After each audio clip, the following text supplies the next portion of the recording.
18 years. That's how long it took for Kwon Tae-seok to build the most feared criminal empire in Seoul. 18 years of blood, betrayal, and buried secrets. But in a single night, one phone call, one name on a legal document, one impossible birth date, everything he built began to collapse. Not from a rival gang, not from the government, from three people who shared his blood. The same blood he denied in front of cameras, in front of the world, on the night he threw their pregnant mother into a storm and told her she was nothing. If this story already has your heart pounding, drop a like and comment your city below. I want to see how far this story travels. Now stay with me, because this is only the beginning. The call came at 2:47 in the morning. Kwon Tae-seok was not asleep. He rarely slept past midnight anymore. Too many years of conditioning, too many nights when sleeping meant dying. He was standing at the floor-to-ceiling window of his penthouse on the 43rd floor of the Kwon Tower, a glass of 20-year-old scotch in his hand that he hadn't touched in the last hour. Seoul spread out beneath him in all its electric indifference, the Han River cutting through the city like a dark vein. His phone buzzed on the marble side table, once, twice. He didn't move immediately. He had 3 assistants, 2 security chiefs, and a rotating night staff whose entire job was to absorb the noise of his empire before it reached him. When his personal line rang, the number known to fewer than a dozen people on Earth, that was a different thing. He crossed the room and picked it up without looking at the screen. "Talk," he said. The voice on the other end belonged to Park Hyun-jae, his chief financial officer, a man who had survived 22 years in Tae-seok's orbit, which was itself a kind of achievement. Hyun-jae was not a man given to panic. He spoke in measured sentences, always, even under pressure, which was exactly why the fractured quality of his voice at 2:47 in the morning registered like a physical blow. "Sir!" A pause that lasted 2 seconds too long. We have a situation with the holdings." Tae-seok set the scotch down. "Which holdings?" "All of them." He didn't respond immediately. The word didn't parse correctly. He let it sit in the air, waiting for Hyun-jae to walk it back, to clarify, to narrow it down to something manageable. The man didn't. "Explain," Tae-seok said. "The shell companies in Singapore and the Caymans, the ones registered under Quan Meridian Holdings, they've been transferred. The offshore accounts linked to the real estate portfolio in Hong Kong and Vancouver. The intellectual property licenses under K Structure Corp., the distribution subsidiaries." Hyun-jae's voice dropped. "The Jeju Land Trust, all of it. Chairman, in the last, we think it happened over the span of 72 hours, but the filings are dated across the last 6 weeks. Whoever did this was patient. They moved things in pieces, small enough that no single transaction triggered a flag." The window in front of Tae-seok reflected his own face back at him, 51 years old. Silver beginning to thread through black hair he kept swept back without vanity. A face that people described, in private, as carved. All hard angles and compressed jaw, eyes that absorbed light without giving anything back. He had been called many things in his life. Ruthless, visionary, monster. He had absorbed all of it without expression. What moved across his face in this moment was not panic. It was something closer to recognition. Something old and buried shifted in his chest. "Who signed the transfers?" he said. His voice was flat, controlled. Another pause. This one longer. "Sir, the signatures? There are 3. 3 different individuals. The documentation is clean. Legal counsel is already reviewing, but so far everything appears to be in order. The acquisitions were structured as legitimate corporate purchases, leveraged through entities that have been building minority stakes in our subsidiaries for the past 2 years. We didn't catch it because—" "Who signed them?" Tae-seok said again, and this time there was nothing controlled about it. Hyun-jae said the names. 3 names. Family names that were not Korean. Given names that were 1 Korean, 2 African in origin. A combination that would have seemed random, meaningless to anyone without context.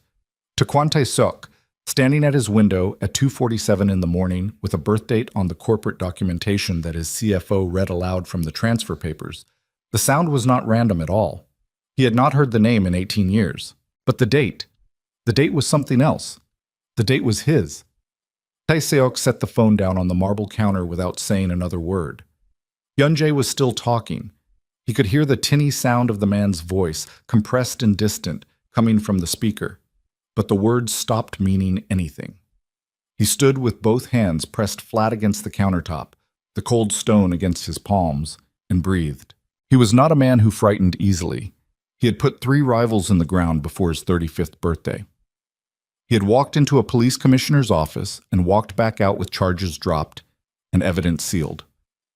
He had survived a kidnapping attempt at 42 that left 2 of his security detail dead, and him with a scar along his left ribs that he never discussed. Fear was not a sensation he allowed himself to indulge, because the moment you acknowledged fear was the moment someone else smelled it on you. But standing in his penthouse with the names of 3 people he had spent 18 years trying not to think about ringing in his ears, Kwon Tae-seok felt something he did not have a clean word for. It sat in the center of his sternum like a coal. He picked the phone back up. "Get me Seong Min," he said, "and tell him to bring everything we have on a woman named Nia Adeyemi. Whatever our people can find. I want it on my desk before sunrise." What the files eventually produced, by 5 a.m., when Tae-seok sat behind the massive walnut desk in his home office with 4 men standing at attention along the wall and a stack of printed documents in front of him, was a combination of very little and far too much. The name Nia Adeyemi had essentially vanished from the public record approximately 18 years ago, around the same time she left Seoul. There was a departure record, a flight to Lagos, with a layover in Dubai. After that, the trail fractured. She surfaced briefly in a medical licensing record in London 3 years later, a clinic in Brixton, then gone again.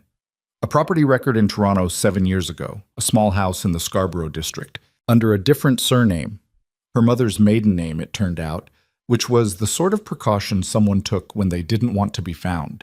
The 3 children were not in the file at all. They had never been in any file Tae-seok had access to because he had never looked. He was aware, distantly, the way a man is aware of an old injury on a cold day, that this was a deliberate choice he had made. At the time he had framed it to himself as practicality. The marriage was over. The children, he had told himself in the world, were not his. Moving forward required burying the story completely, and burying the story completely required not pulling on threads. He had not pulled on threads. Someone else had. "The corporate structure," he said, not looking up from the documents. "Walk me through how it was built." Seung-min, Kim Seung-min, his head of security, a thick-set man with a permanently broken nose from a fight in his 20s that he had never had corrected, shifted his weight. "Best we can piece together right now, someone began acquiring small positions in the Kwon Meridian subsidiaries about 26 months ago. Different entities, different jurisdictions. The acquisitions were always just below the disclosure threshold. They stayed patient. They let positions vest. They used voting agreements to build influence without triggering change of control provisions. Obit sum ba mastiya. How does an 18-year-old do this? Tae-seok said. The room was quiet. They don't, Seung-min said. Not alone. Whoever designed the structure knew corporate law across at least 4 jurisdictions. This took professionals, years of planning. Our analysts think the original framework was laid before the children turned 16. Tae-seok looked up. Before they turned 16. Someone has been building toward this for a long time, sir. He leaned back in the chair. On the desk in front of him, among the financial documents and transfer records, Hyunjae had included a photograph. It had come from a social media account, one of many that had apparently been active for years and that none of Tae-seok's intelligence apparatus had ever bothered to monitor because there had been no reason to watch 3 anonymous young people growing up somewhere outside of Seoul. The photograph was recent. 3 young adults, late teens or just past 18, standing together in front of what looked like a glass building in a city he didn't immediately recognize.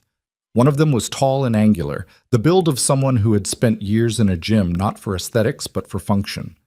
One of them had their arms crossed, posture closed and watchful, eyes that even in a photograph read as assessing everything in the frame. The third was smiling, but the smile didn't reach the eyes either. All 3 of them had their mother's jaw. Their mother's coloring, the height, the shoulders. That was from somewhere else. That was from him. Tae-seok closed the folder.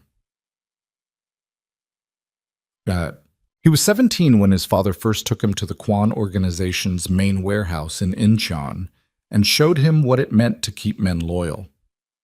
He was 19 when he made his first kill, a distributor who had been skimming from the network, and he remembered being surprised by how mechanical it felt. Not easy, but mechanical, like a problem solved. He was 27 when he took control of the organization after his father's stroke left the man alive but finished, and 29 when he restructured the criminal network into a corporate holding company so layered with legitimate business that the line between legal and illegal had effectively ceased to exist. He had built himself from the inside out. Everything he was, the discipline, the ruthlessness, the capacity for patience that his rivals consistently underestimated, was deliberate architecture.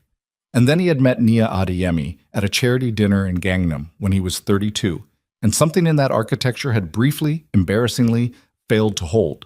He did not let himself think about this often, but at 5 a.m., with her children's names on transfer documents in his hand, the memory arrived without permission. She had been the attending nurse for a guest who collapsed at the dinner, not there as a guest herself, there as a professional, in scrubs under a blazer, calm in a room full of panicking socialites. He remembered watching her work, the efficiency of her hands, the way she spoke to the collapsed man. Something low and even, not gentle exactly, but grounding, the voice of someone who knew how to anchor panicking people to the present moment. He remembered thinking, before he caught himself and stopped, that it was the most competent thing he'd seen in a room full of people who prided themselves on being powerful. He had introduced himself. She had not been impressed, which was its own kind of thing. Most people, meeting Kwon Tae-seok, arranged their faces into something careful. She had simply shaken his hand, told him his Korean was excellent. She was studying the language, still learning, delivered that little self-deprecating observation without embarrassment, and gone back to work. He had pursued her for 4 months before she agreed to dinner. They had been married 11 months after that. His advisors had not said much at the time. His mother had said more than enough for everyone. But Tae-seok had been 32 and operating from a place of certainty about his own judgment that had not yet been seriously tested. And Nia was someone he had not been able to categorize, which was unusual enough that he had mistaken it for something deeper than it was. Or perhaps it had been something deeper. He was not certain, sitting in his office at 51, that he had the honesty left to evaluate it clearly. What he knew was this: for 3 years the marriage had been real enough. It had had weight. It had had the specific texture of something that mattered. And then the power had shifted under his feet, and he had made a choice, and the choice had been wrong. And he had spent 18 years building walls around that fact so thick that he had largely stopped being able to see it. Nia had come into the marriage with 2 conditions, written in her own handwriting on a paper cocktail napkin at the restaurant where he'd finally proposed. She had laughed about the napkin, but hadn't thrown it away. The conditions were simple. He had read them and agreed without argument, because at 32, looking at her across a table, he had believed he meant it. The first condition: no other women. Not because she was naive about what world she was marrying into, but because she would not share. He had agreed. The second condition: any children they had would be treated as his, not provisionally, not depending on how they looked or where they fell in someone else's estimation, but fully and without condition. She had been direct about this. She knew what the world looked like. She knew what it would mean, in certain circles, for a Korean crime boss to have black children. She was not asking him to be blind to the difficulty. She was asking him to have decided, before it became relevant, which side of that line he stood on. He had agreed. He had, in the end, not been able to hold that agreement. The slide had been gradual, the way these things always are. Pressure from the old guard in his organization, men who had served his father and held opinions about bloodlines and image that they delivered in the form of quiet concerns, respectful suggestions, the language of loyalty rather than bigotry. Pressure from the political allies who were growing increasingly important to his ambitions and whose constituencies were something different from welcoming. And then there had been Yoon Se-ra. He tried not to think about Yoon Se-ra as a cause. She was more accurately a symptom.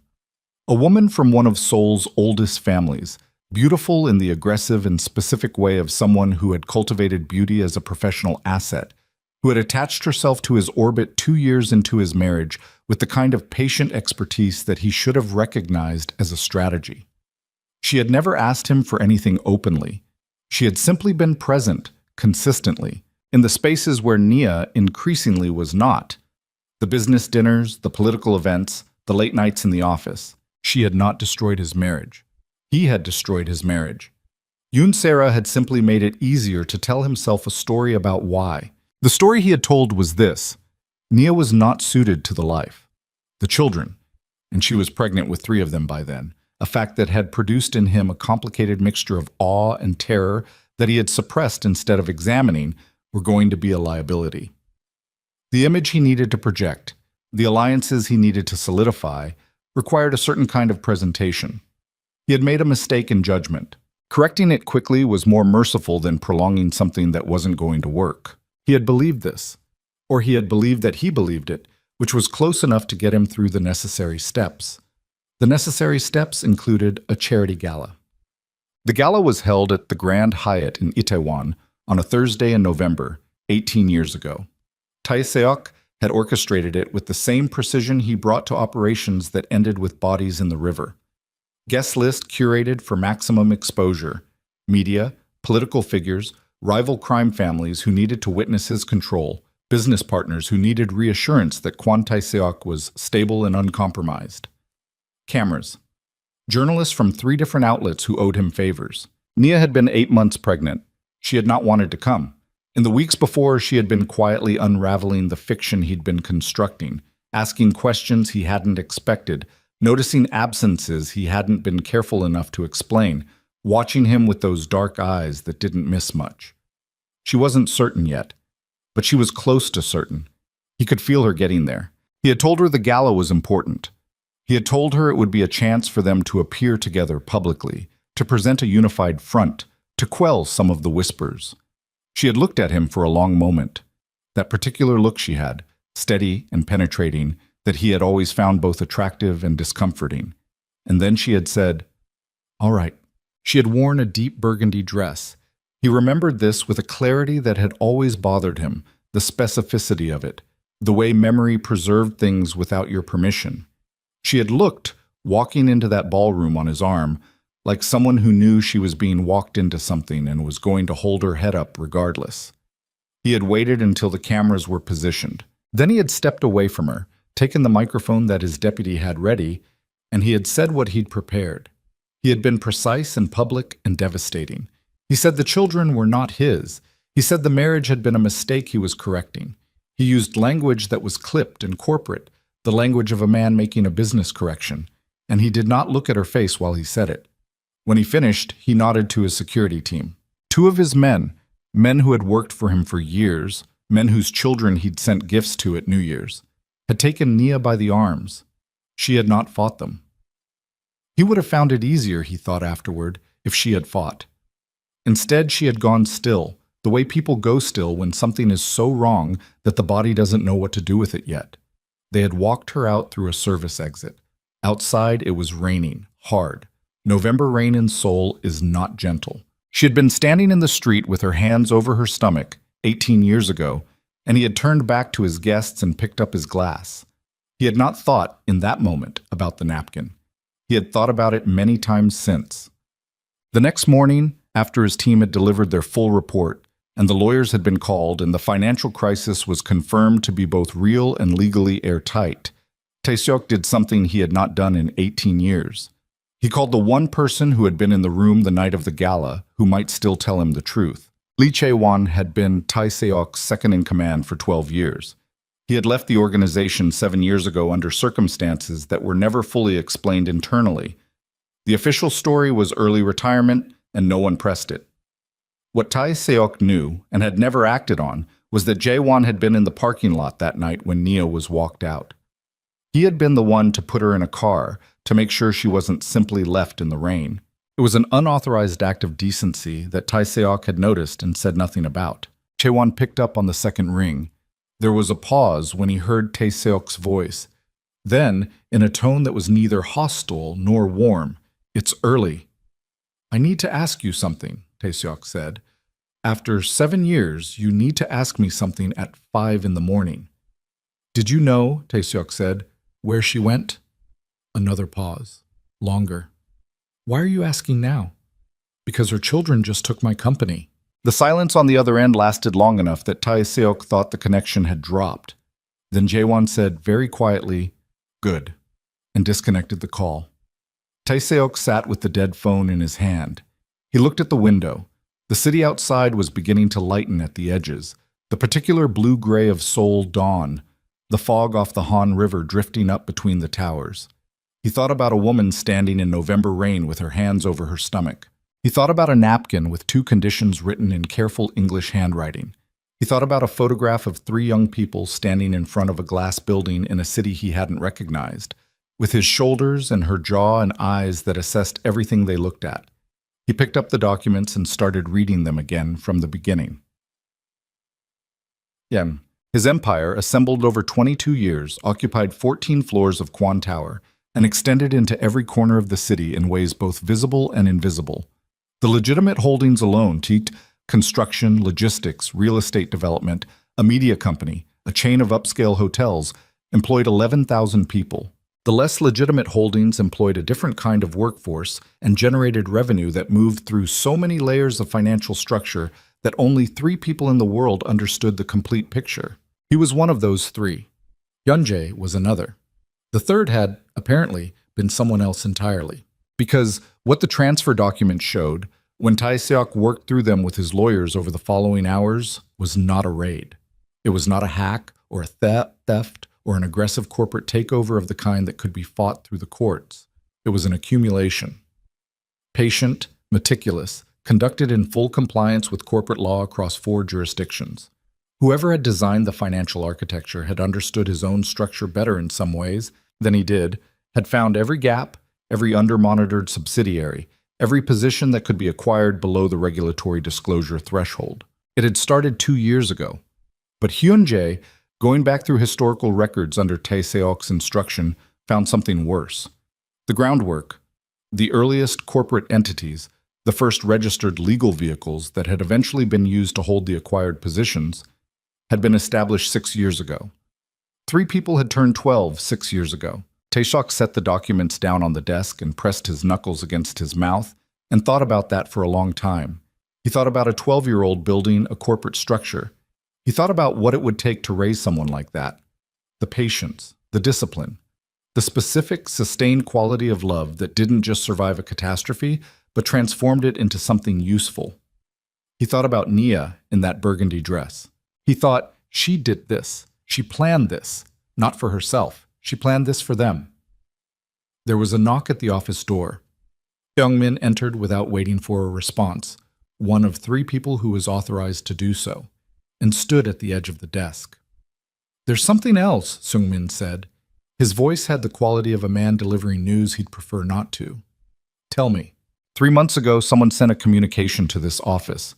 It came through a shell company that has since been dissolved. At the time, we assessed it as a routine legal inquiry. It was worded as a request for information about historical corporate records from a party claiming potential inheritance interest. It was routed to legal, who declined to engage without more documentation. Tae-seok looked at him.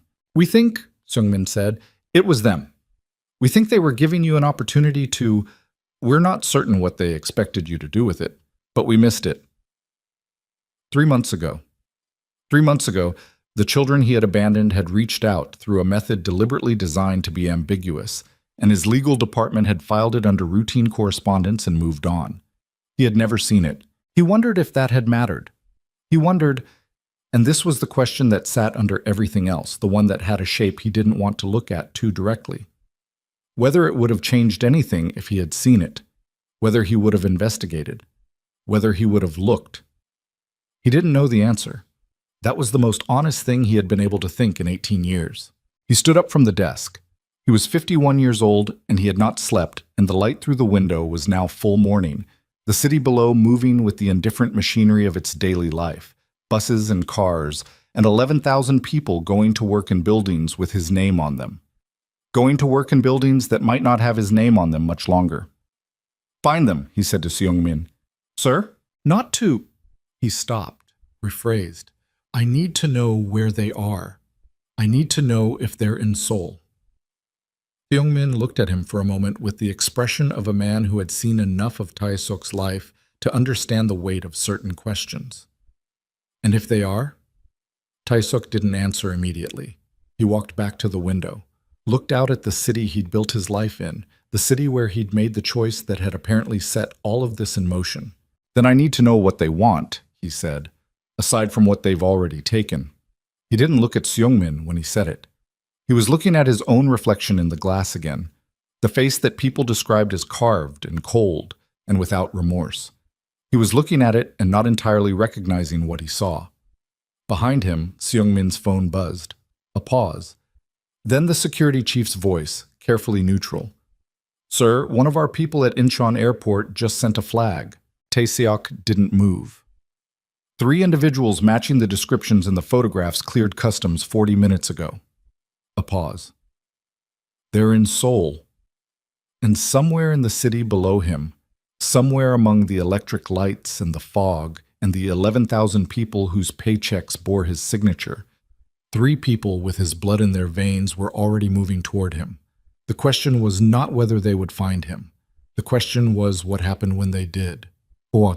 The airport footage came through on Seung-min's tablet at 6:14 a.m., 3 separate frames pulled from Incheon's customs camera feeds, time-stamped 40 minutes prior, clarity good enough to see faces.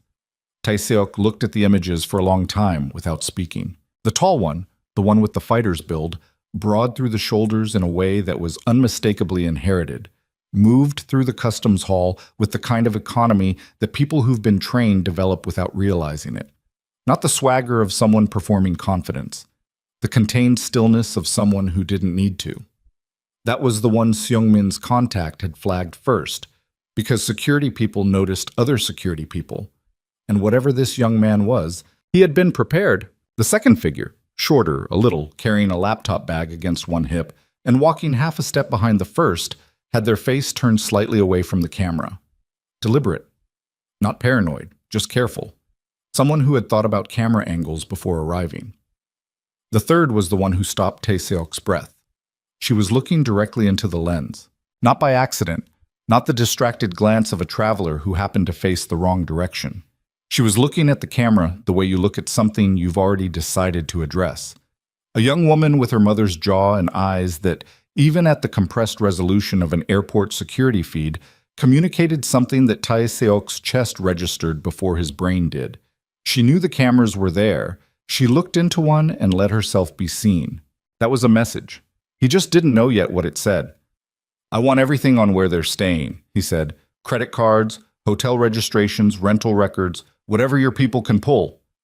Seung-min was already on the phone. Tae-seok set the tablet face down on the desk and looked at the window. Full morning now.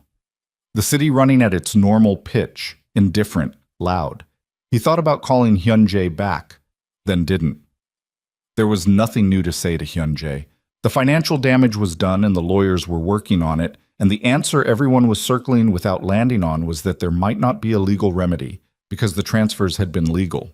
He poured coffee he didn't want and stood in his kitchen and thought about a 12-year-old building a corporate structure. He thought about the girl looking into the camera. He thought, she wanted me to know they were coming.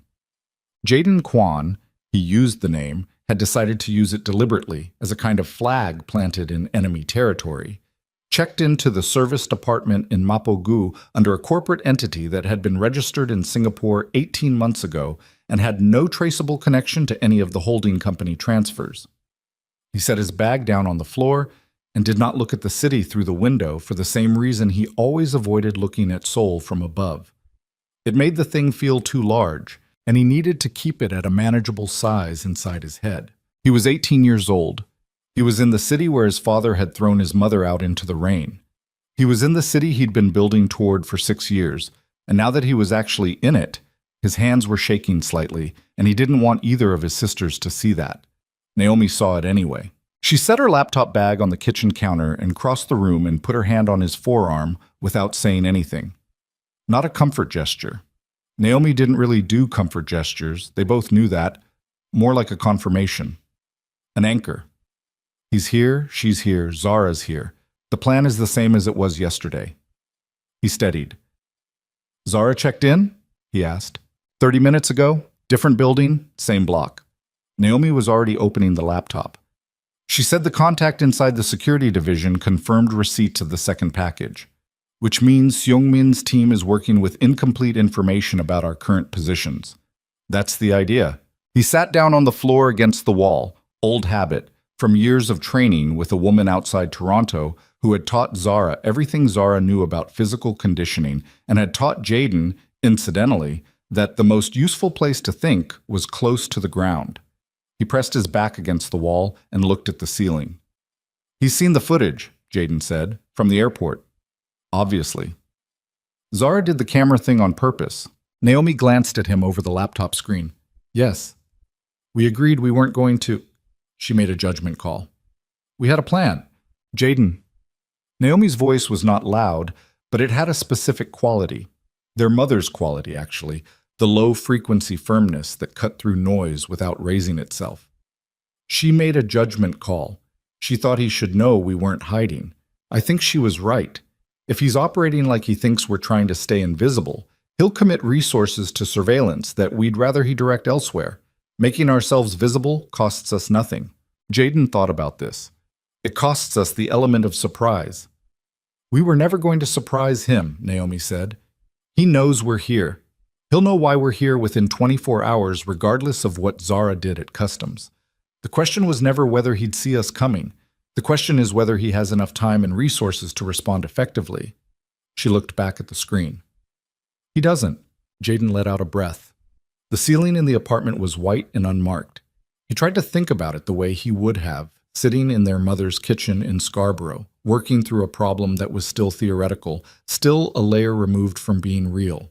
He'd been good at that. The abstraction had been useful for 6 years. It was less useful now that he was sitting on a floor in Seoul, and the problem had a face that he'd seen in photographs his entire life and had never once met. He said, "Has he tried to contact us yet?" "No." "He will." "Yes." Naomi closed the laptop halfway. "When he does, let me handle it." He looked at her. "Why you?" "Because Zara will hit back too fast and you'll—" She stopped. "Say it. You'll want to listen to him." Her voice was not unkind, just precise. "You always wanted it to be more complicated than it was. Even when we were 12, you'd go back over the timeline and find the part where he could have made a different choice, and you'd camp out there." She held his gaze. "He made his choices, Jaden. Multiple ones. Over years. He had 18 years to look for her, and he didn't. That's not complicated." The room was quiet for a moment. "I know," Jaden said. He knew. He just also knew. Because he was his mother's son, and Nia Adeyemi had raised 3 children who could hold contradictory things simultaneously without collapsing. That knowing something and being finished with it were 2 different states. Taesok's lawyers arrived at the tower at 9 a.m. There were 4 of them, which meant he was taking it seriously enough to be afraid. And he was taking it seriously enough to be afraid because Park Hyun-jae had called at 8:30 with an update that clarified, with the precision of a blade entering between ribs, exactly how much trouble they were in. The problem was not the transfers themselves. The problem was the structure beneath the transfers. The one Jaden had built, apparently, from materials Taesok hadn't known were lying loose. Because Hyun-jae's team, working through the documentation, had found something that the overnight analysts had initially overlooked. 3 of the Kwan Meridian subsidiaries that had been acquired were not just revenue-generating entities, they were load-bearing structures. They held, buried in their corporate arrangements, key licensing agreements that the legitimate media company needed to operate.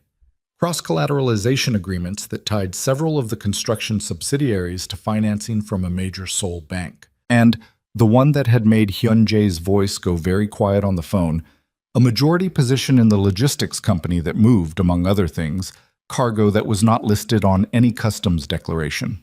Whoever had designed this had understood that the criminal network was not separate from the corporate structure. It was threaded through it, and they had found the load-bearing points. They had not pulled the thread. Not yet. That was the part that sat in Taeseok's chest all through the lawyers' meeting. Through the careful legal language about injunctive relief and regulatory filings and the various avenues for challenge that all came with timelines measured in months and outcomes measured in probability rather than certainty. They had not pulled the thread. The logistics company's cargo was still moving. The licensing agreements were still active. Whatever leverage they had built into the structure, they were holding it, not using it, which meant it was an offer. He dismissed the lawyers at 11. When the room was empty except for Seung-min, he said, "They want something." "Yes, sir." "And they're waiting for me to ask what it is." Seung-min didn't answer.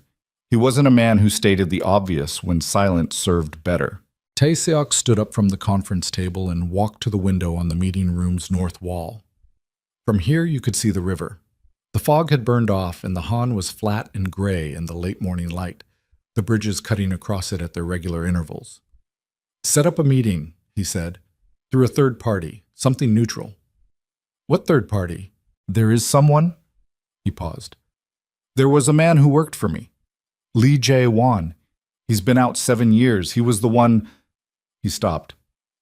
"He was there that night. He helped her. I think they may know who he is." He turned from the window. "Tell him I'm asking. Tell him I understand if he says no. But tell him I'm asking." Seung-min's expression didn't change, but something in it shifted. "You want to use Chae-won as the go-between.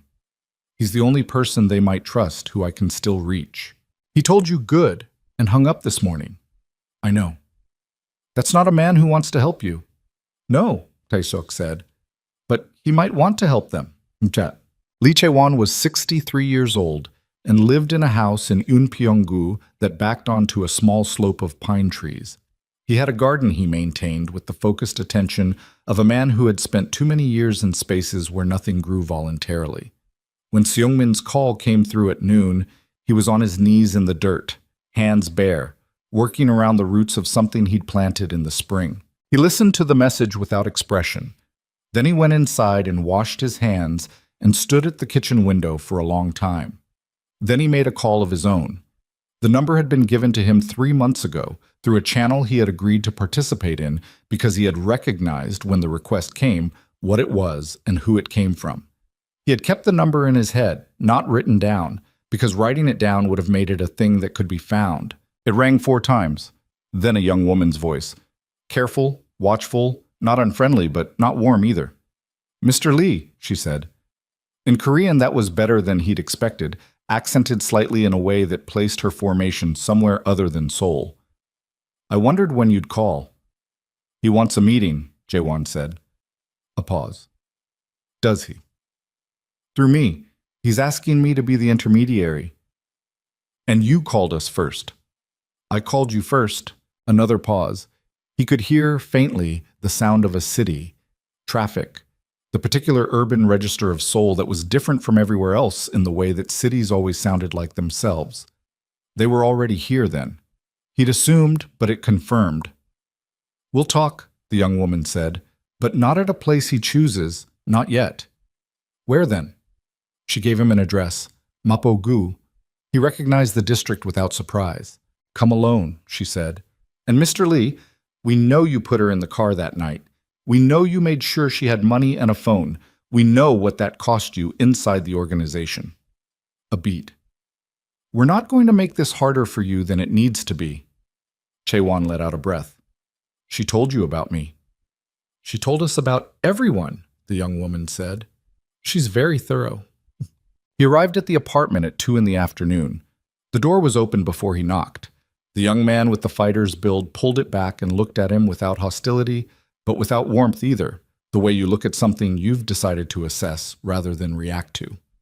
Up close, the resemblance to Tae-seok was harder to look at than Chae-won had prepared for. Same jaw, same compressed quality to the face when it wasn't moving. But the eyes were Nia's. The directness was Nia's.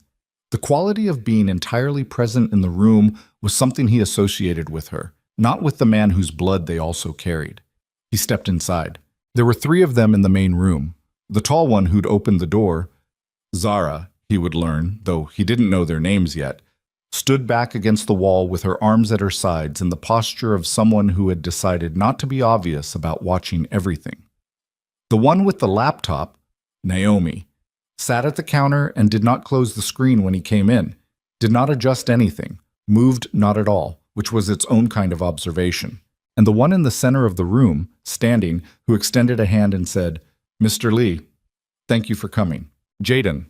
Chaewon shook the hand, sat down when offered a chair, looked at the three of them and felt something move through him that he didn't try to categorize.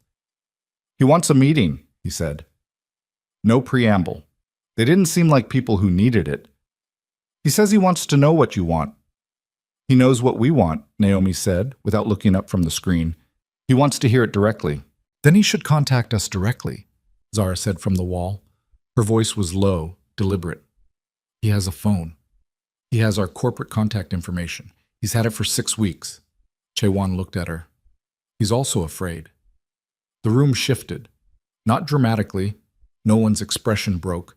But something in the air of it changed. Zara looked at her brother. Naomi looked at nothing in particular. Jaden looked at Chaewon with those direct eyes and said, "Of us." "Of what you know," Chaewon said. "Of what you're holding. We're not threatening him." "I know. That's what's scaring him."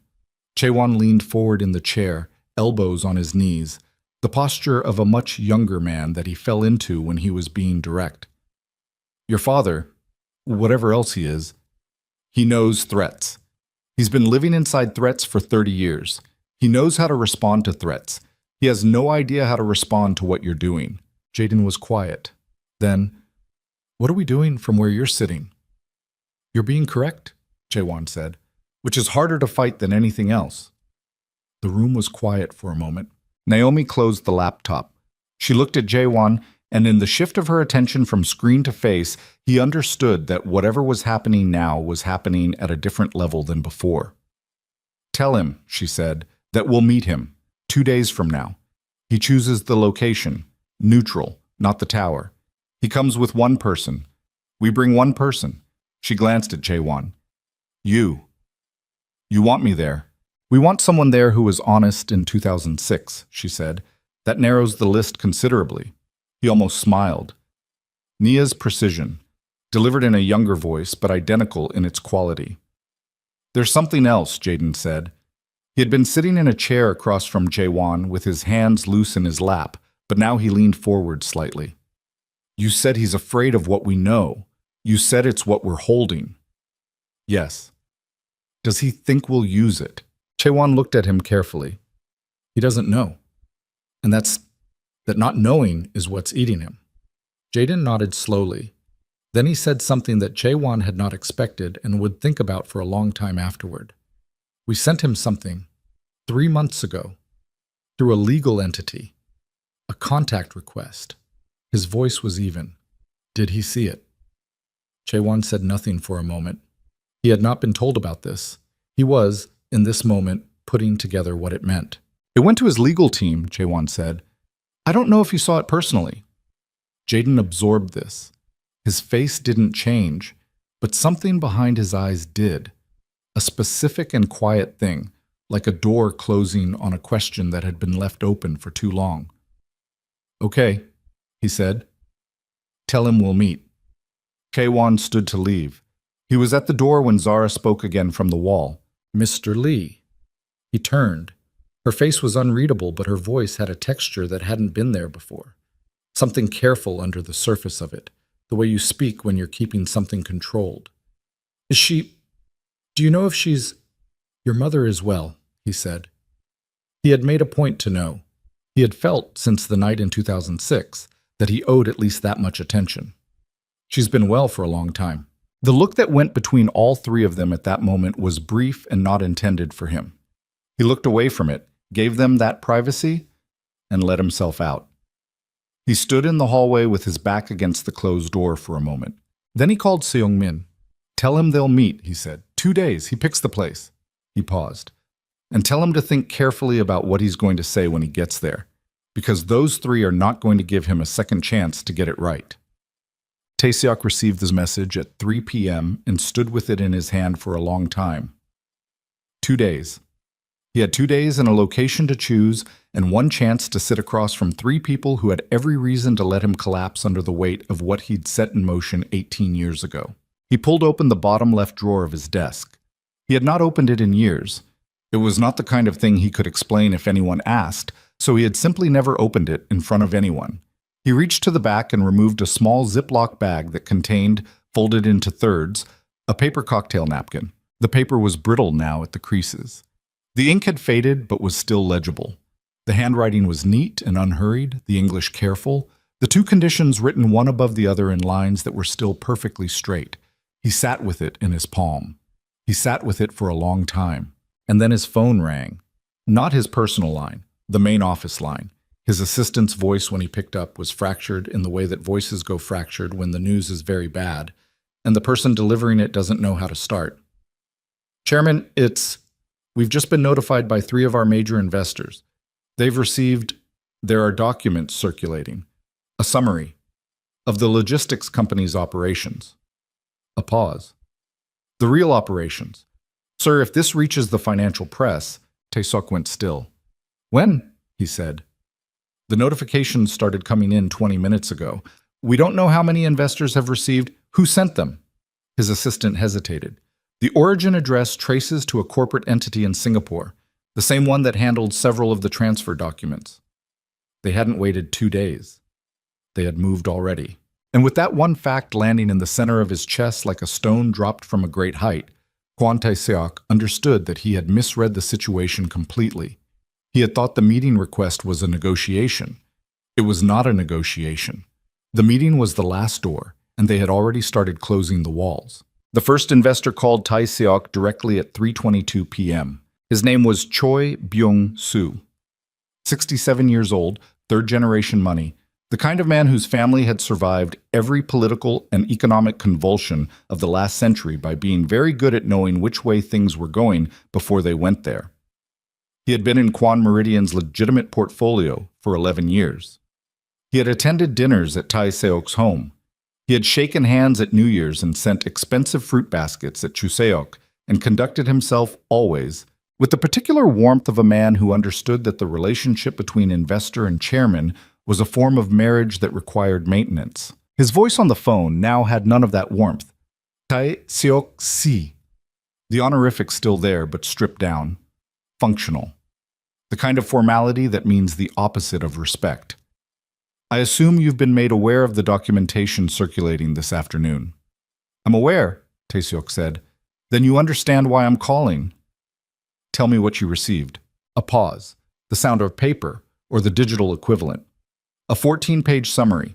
Logistics company operations, specifically the cargo movements that don't appear in any customs record.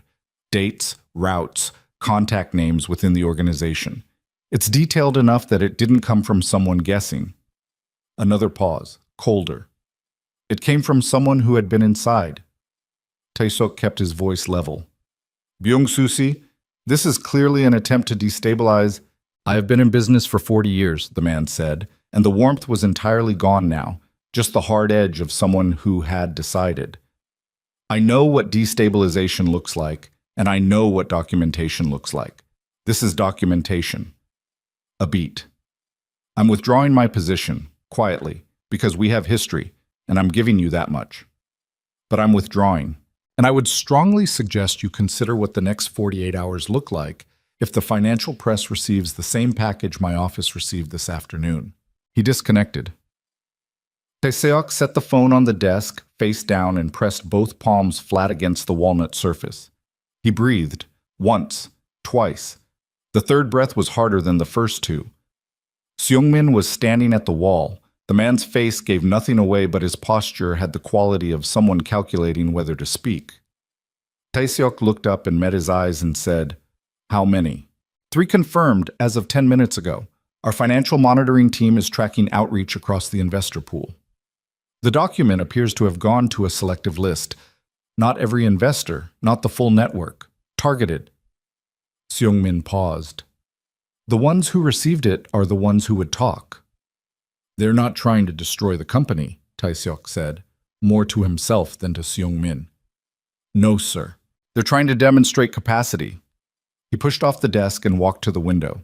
Same window he'd been standing at since 2:47 in the morning, the city below unchanged in its indifference. They're showing me exactly what they have and exactly what they can do with it, without actually doing it. That's our read. It's a detonator, Tae-seok said. They're holding it up so I can see it. They haven't pressed it. He stood at the window for a moment. Then he turned. Get me Yoon Se-ra. Hyungmin's expression shifted, just slightly. Sir? You heard me? She's been out of contact with the organization for... I know how long she's been out of contact, Tae-seok said. Get me Yoon Se-ra.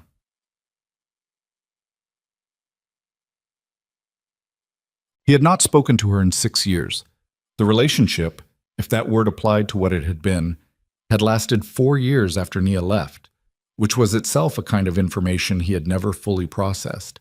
It had ended not dramatically but practically, the way arrangements end when they've served their purpose and both parties are clear-eyed enough to recognize the moment. She had moved on to other orbits. He had let her move. She picked up on the 4th ring. Her voice was the same, that precise social calibration, always exactly the right temperature for the room. Tae-seok-si, it's been a long time. I need information, he said. He didn't have the patience for the social scaffolding. About 6 years ago, before you left, I need to know if you had contact with anyone researching the organization's historical records. A pause. Brief, but there. That's a specific question, she said. It's a specific situation. I've been out of your world for 6 years. I don't see how I could have information relevant to... Sarah. His voice dropped. Not threatening. He was too tired for the performance of threat. Just direct. The exhaustion of a man who had been awake for 36 hours and had stopped having the energy to be anything other than honest. Someone built a detailed picture of this organization, the corporate structure, the criminal operation underneath it, the specific load-bearing points. They started building it years ago. That kind of picture doesn't come from outside. It comes from someone who was inside. Silence. They're Naya's children, he said. You know that already, I think. You're not a woman who misses things. The silence continued. Then, what is it you're actually asking me? Did you help them? 3 seconds. 4. The sound of a city on her end, somewhere that wasn't Seoul by the register of the traffic. No, she said. He believed her. She was a skilled liar, but she was a liar with a specific texture, and he had known her long enough to hear the difference. She hadn't helped the children. But, he said, she said, and something in her voice shifted into a register he hadn't heard from her before. Not quite guilt, because he didn't think she was capable of guilt in its full form, but something adjacent to it, something that acknowledged weight without fully picking it up. There may have been a conversation, some years ago, with someone who asked questions about the corporate structure in a way I thought, at the time, was related to a separate business interest. How many years ago? 7, perhaps? 8? 8 years ago, the children would have been 10. The person asking questions would not have been the children. It would have been their mother. The realization moved through Tae-seok slowly, the way cold moves through a room, not arriving all at once, but occupying the space incrementally until you understood that the temperature had changed entirely. Nia, 8 years ago. While he was still sleeping in his penthouse with her name buried under 20 layers of willful forgetting, she had been somewhere outside Seoul, Toronto, as it turned out, in a small house in Scarborough. And she had been building the architecture of this. Not the children, not yet. Her. She had laid the foundation. They had built the structure. He put the phone down on the desk very carefully, like a man setting down something he's realized is fragile. He stood without moving for a long moment. Seungmin watched him from the wall and said nothing. She's been planning this for longer than the children have been alive, Tae-seok said. His voice came out quieter than he intended. 8 years ago, she was already talking to people inside my circle. Seungmin said nothing. I threw her out in November rain at 8 months pregnant, Tae-seok said. And she went somewhere and had 3 children and then spent the next decade building the instrument that would take everything I built, and she did it correctly and without violence, and I didn't see any of it. No, sir. The weight of that, no, sir. Seungmin was not a man given to editorial comment, but the brevity of it carried everything the man hadn't said. Tae-seok looked up. Get me a car. I'm going to Mapogu. Seung-min went still. Sir, the meeting is... I'm not waiting 2 days. We agreed to terms. I didn't agree to anything, Tae-seok said. Jae-won agreed to terms. I was told. There's a difference. He picked up his jacket from the chair back. Get me a car with 2 men. No more. If I show up with an army, they'll take it as aggression, and I can't afford what they do next. You don't know which apartment. Mapogu is not a large district, and whoever is running their intelligence operation, he glanced at Seung-min, has been watching us long enough to know our protocols, which means they'll see me coming and they'll make a decision about whether to let me in. That decision is out of my hands. He moved toward the door. Everything else has been out of my hands since 3 a.m. this morning. I'm going to stop pretending otherwise. But the car pulled up to a building on a side street off the main Mapo thoroughfare at 4:40 p.m. The driver cut the engine and Tae-seok sat in the back seat for a moment. His 2 security men were in the front and they said nothing. They'd been with him long enough to know the shape of his silences. His phone buzzed.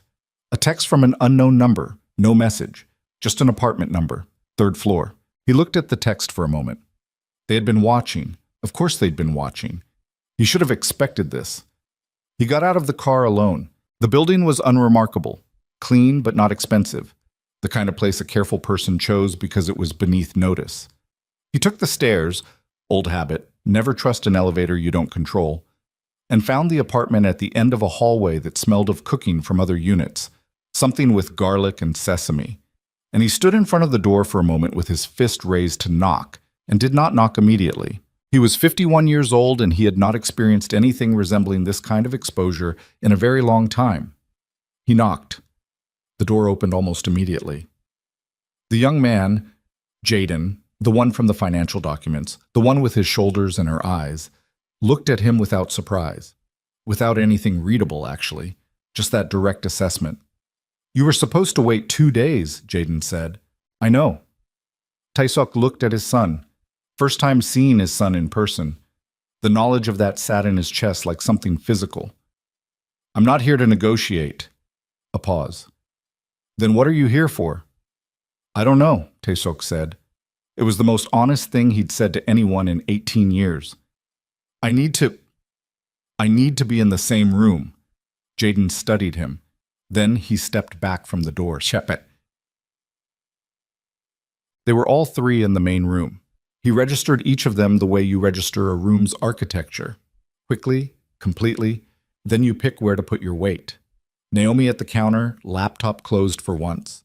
Zara against the far wall with the particular stillness of someone who had trained the impulse to react into something slower and more deliberate. And Jaden, who had let him in, who moved back to the center of the room and stood between his sisters in a positioning that was unconscious and also completely clear. He had raised them.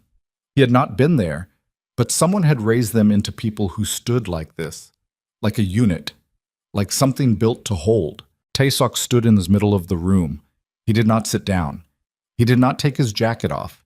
He stood and looked at the 3 people in front of him and felt the specific quality of his own body, the heaviness of it, the accumulated weight of 51 years and 22 years of a particular kind of life and 18 years of a particular kind of absence. And he said nothing for a long moment. Zara spoke first. You drove here with 2 security. Yes. You left them in the car. Yes. She looked at him. Not the way people looked at Kwon Tae-seok, not with the careful management of someone who was afraid of what they might show. She looked at him the way she'd looked at the airport camera, direct, assessing, unimpressed. Why? She said. Because I don't know what I'm doing, he said. And bringing security into a room when you don't know what you're doing is the kind of mistake that ends badly. A silence. Naomi uncrossed her arms. She hadn't moved from the counter, but something in her posture had shifted. Still not open, but different from the watchful tension of before. You got the investor calls? She said. Yes. We weren't trying to... I know what you were doing, he said. You were demonstrating. I understand. He looked at her. I need you to understand that I understand, because the thing I'm about to say requires that we're in the same room about what's actually happening. Naomi looked at Jaden. Jaden looked at Tae-seok. Talk, Jaden said.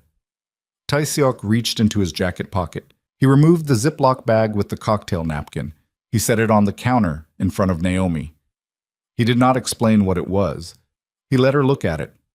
Naomi looked at the bag, at the napkin inside, at the handwriting. Her jaw shifted. Something moved through her face and then was gone, controlled, but he'd seen it. "Where did you get this?" she said very quietly. "I kept it," he said. "For 18 years. I don't know why. I've told myself various things about why. None of them are adequate." He looked at all three of them. "I kept it." The room was entirely silent. Then Zara, from the wall, in a voice that was low and controlled and furious beneath the control, said, "You kept a piece of paper. You kept a piece of paper for 18 years, and what you didn't keep was any part of being a human being about it." Her voice didn't rise. That was almost worse, the way it stayed level while the content of it burned. She was in the rain. She was 8 months pregnant, and she was in the rain, and you went back to your party. Vice. Well, a beat. Each word separate and deliberate. And you kept the napkin. He didn't flinch. He had no right to flinch. "Yes." "Don't tell me you kept it because you cared," Zara said. "Don't tell me any story about regret. You had 18 years of regret, and you used exactly none of them." "I know." "Then why are you here?" she said. "What do you want from us?" The question had a specific shape. Not just what do you want from this meeting, not just what are the terms, but what do you want from us? From his children. She had asked it, and she knew it was the core question, and she was asking it with a face that said she expected him to answer wrong. Tae-seok looked at her, at all three of them, and he said the thing that had been sitting in him since 2:47 in the morning, since he'd heard the names and the birth date, since he'd looked at the photograph and recognized his own shoulders on people he'd never met. "I want to know if your mother is all right," he said. "That's the first thing. The rest of it—" He stopped, started again. "The rest of it, I know I don't get to want. I know what this is. I know you're going to take the company, and I know that's correct. I'm not here to stop that." He looked at Jaden. "I'm here because I didn't look for you.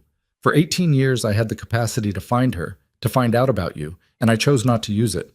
And I can give you every explanation for why that would be a lie by the time I finished it. So I won't." He looked at his hands. "I just need someone in this room to know that I know what I did, before whatever comes next happens. I need someone to know that I know." The silence was long. Jaden broke it. "Did you read the contact request? 3 months ago, through the Singapore entity?" Tae-seok met his eyes. "My legal team received it. They classified it as a routine inquiry. I didn't see it." Something happened to Jaden's face. Not a break. This was not a young man who broke visibly, but a shift. A door closing, as Jaewon would later describe it, though Jaewon wasn't in the room. The closing of a question that had been open for a long time and was now being answered in the worst possible way. Not maliciously, just the worst possible way. He hadn't seen it. It hadn't been a choice. It had been nothing. It had been a piece of paper routed to the wrong desk. "Okay," Jaden said. His voice was even, completely even. "Okay." Naomi stood up from the counter. She moved around it to stand beside her brother. Zara had not moved from the wall, but her arms dropped from their crossed position, and that small movement said more than the previous 5 minutes of controlled fury. "You need to leave," Naomi said. Not unkindly, just finished. "We have a meeting scheduled in 2 days. Come to the meeting. Bring Haiwan-si. Come prepared to discuss terms." She picked up the Ziploc bag from the counter. She looked at it for a moment, then she set it back down in front of him. "Take this with you." He picked it up. He was almost at the door when Jaden said, "Wait." He stopped. "The contact request," Jaden said. "We sent it because—" He stopped, breathed, started again. "We gave you a chance. Before any of this. We built in a chance for you to ask. Because our mother taught us to build in a chance. She said it was the right thing to do regardless of outcome." His jaw tightened. "And you didn't see it, which is—" He stopped again. "Which is the story of your whole life," Zara said from the wall. Not cruelly, just precisely. "Things that needed to be seen that you didn't see." Tae-seok opened his mouth. He did not know what he was going to say. He did not have the right words, and he knew it, and whatever inadequate fragment was forming in his chest was cut off by the sound of Seung-min's voice coming through his earpiece. Urgent, clipped, the tone the man used only when the situation had changed drastically in the last 30 seconds. "Sir, you need to come down, now." A pause with bad things in it. "Yoon Sera just held a press conference." He went cold. Seung-min's voice continued, and each word landed like something dropped from a great height onto the floor of his chest. She gave a statement to 3 financial journalists. She disclosed everything. Not the summary the investors received, everything. The full operational structure, names, routes, the banking relationships. She said she was cooperating with authorities voluntarily. Static. Then, "The financial crimes unit is outside the tower. They have a warrant." Tai Seok stood in the hallway of an apartment building in Mapo-gu, with his children's door closed behind him and his empire coming apart in real time through the earpiece, and he understood, with the totality of a man receiving a blow he hadn't seen coming from the one direction he'd failed to cover, that Yoon Sera had not been merely a symptom. She had been a variable, and someone had moved her. He turned back to the apartment door. His knuckles hit the surface 3 times, hard. Naomi opened it. She read his face. Whatever she saw there made something in her own face go careful. "Yoon Sera," he said. "Did you approach her?" Naomi's expression didn't change, but in the half-second before she answered, something moved behind her eyes that told him everything before the words. Naomi's eyes gave it away. Not much. A half-second. The specific quality of someone who has prepared for a question and is now receiving it earlier than expected. She recovered fast. She was her mother's daughter in that. The recovery was nearly seamless. But Tai Seok had spent 30 years reading rooms and reading faces, and the half-second was enough. "You did," he said. Naomi held the door and held his gaze and did not confirm and did not deny, which was itself the confirmation. Behind her he could see Jaden turning from the window and Zara's posture coming off the wall, both of them reading the shift in the air the way people who've trained together read each other across a room. "Sera was a liability," Naomi said. Her voice was level. "She knew enough to burn everything. We couldn't leave her as a variable outside our control." "So you moved her." "We gave her information, a choice. She made it." Naomi's jaw was set. "She has her own reasons for what she did. We didn't manufacture those." "You pointed her at me," Tae-sok said. The earpiece was still running. Seung-min talking, the financial crimes unit, the warrant, the tower. And he was hearing all of it and standing in a hallway in Mapo-gu, looking at his daughter and trying to hold all of it simultaneously. "You aimed her and you fired her. And the financial crimes unit is outside my building right now with a warrant that exists because of what she said." "Yes," Naomi said. "That's not strategy," he said. "That's a detonation." "It's both," she said. "And you built the thing she detonated 18 years ago. We just provided the spark." He stared at her. She stared back. And in the specific quality of that standoff, the absolute stillness of it, the complete absence of apology on her face, he saw something that he recognized from the inside of himself. The part that planned. The part that moved pieces without sentiment. The part that could hold the long view while the immediate view was on fire. He had given her that. Not through presence, through blood. He was not certain whether that made it better or worse. His earpiece. "Sir, the unit is requesting you present yourself. If you don't appear in the next..." He pulled the earpiece out, held it in his hand, looked at it, set it in his jacket pocket, looked at Naomi. "How much time do I have?" She blinked. "Before what?" "Before everything the financial crimes unit has becomes usable in court. Before the warrant produces arrests. Before this stops being a crisis, I can navigate, and starts being a criminal proceeding, I can't." He looked at Jaden over her shoulder. "How much time did you build into this?" Jaden came forward slowly. He looked at Tae-seok with an expression that was not soft and not hard, something that sat between them, the expression of someone doing a calculation that involves more variables than they'd expected. 48 hours, he said. "The documentation Sarah provided is real, but the chain of custody for the criminal prosecution requires additional steps. 48 hours before any of it becomes an arrest." "You built in 48 hours, Tae-seok said. We built in time for you to cooperate voluntarily. The hallway was very quiet. From somewhere down the building, someone was watching television, the sound of it thin and distant through two walls. Tell me what cooperating voluntarily looks like, Tae-seok said. They moved inside. Tae-seok stood in the center of the main room while his children arranged themselves around him, not surrounding him, not aggressive about it, but present at all points, and he understood with absolute clarity that this was a room he did not control and had not controlled from the moment he'd knocked on the door. Naomi opened the laptop. Jaden pulled a chair to the counter and sat across from his father, standing up, which put them at near eye level and also put the counter between them, which was a piece of positioning so precise it had to be deliberate. Zara remained at the periphery. She was the variable in the room, the one whose role wasn't negotiating. He kept her in his sightline. The shareholders' meeting, Jaden said. It's in 11 days. I know when my own shareholders' meeting is. You're going to attend it. Jaden's voice was flat and direct. Not a question. Explain what I'm attending it for. To speak. On the record. In front of journalists, investors, political allies, and the board. Jaden pressed his hands flat on the counter. You're going to tell them what you did, not the financial structure, not the corporate maneuvering, the personal truth, what happened 18 years ago. You're going to say it publicly and on camera, and it's going to be the last official act of your chairmanship. Tae-seok looked at him. You want a confession. I want an acknowledgement, Jaden said. There's a difference. A confession is for courts. An acknowledgement is for people. His jaw tightened slightly. For our mother. For what she was owed the night you threw her out. An acknowledgement, publicly made, that what you did was wrong and that the people affected by it are real. And in exchange, we work with your legal team on a voluntary cooperation arrangement with the Financial Crimes Unit that limits the scope of the prosecution to what is necessary and excludes the names of people in the organization who are following orders rather than giving them. Naomi looked up from the laptop. 11,000 people work for this company. Most of them don't know what the logistics company moves. We're not trying to collapse their livelihoods. Tae-seok absorbed this.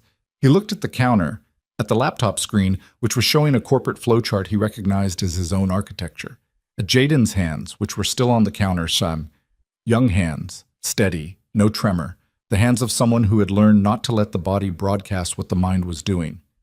And the company, he said, changes hands at the shareholders' meeting, Naomi said, legally, through the positions we've already acquired. The board will move to install new leadership. That's already set up. It just needs the public acknowledgement to precede it, so the narrative is complete. Narrative, Tae-seok said. That's what this is, Naomi said without apology. The numbers are already done. The legal transfer is already done. What's not done is the story. People need to understand what happened and why. She met his eyes. Not for our benefit. For the company's. 11,000 people work here. They deserve to understand what they've been part of and what it's going to become. He looked at Zara. She had not spoken since he'd come back inside. She was watching him with the particular attention of someone who was waiting for the thing that would clarify their decision. He didn't know what decision. He addressed her directly. You haven't said anything. Zara looked at him. I don't have anything to say to you. Say it anyway. A pause. I was 4 days old, she said. When she brought us to the airport, she carried all three of us. Her voice was entirely controlled, which made it worse than if it hadn't been. She told us that story when we were old enough to understand it. She didn't tell it to make us angry. She told it so we'd understand what a person can do when they have to.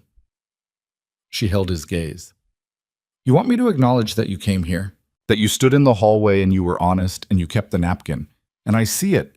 I'm not blind to it. A beat. But it doesn't move me. You kept a piece of paper for 18 years and what she kept was us. And those are not equivalent things. He held her gaze and did not look away. No, he said. They're not. Something shifted in her face, fractionally. Not warmth, not forgiveness, but a kind of recognition, the acknowledgement that he hadn't tried to argue. 11 days? Jaden said. The shareholders' meeting. Are you in or not? Tae-seok looked at his son. I need to know one thing first. Ask it. Your mother. He stopped, breathed.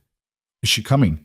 The three of them exchanged a look, the specific look of people who share information that pre-exists the conversation. Jaden looked back at him. "That's not your question to ask," he said. "I know." He said it immediately, without qualification. "I know it's not. I'm asking it anyway because I need to know." He stopped. The honest version of what he was feeling was somewhere below the language he had for it. In a register he hadn't used in so long, the muscles for it had atrophied. I need to know it worked, that she's all right, that what happened to her didn't." He stopped again. "I know I don't get to want that. I'm asking anyway." Jaden was quiet for a long moment. Then he said, "She'll be there." Taesok left the building at 5:30 p.m.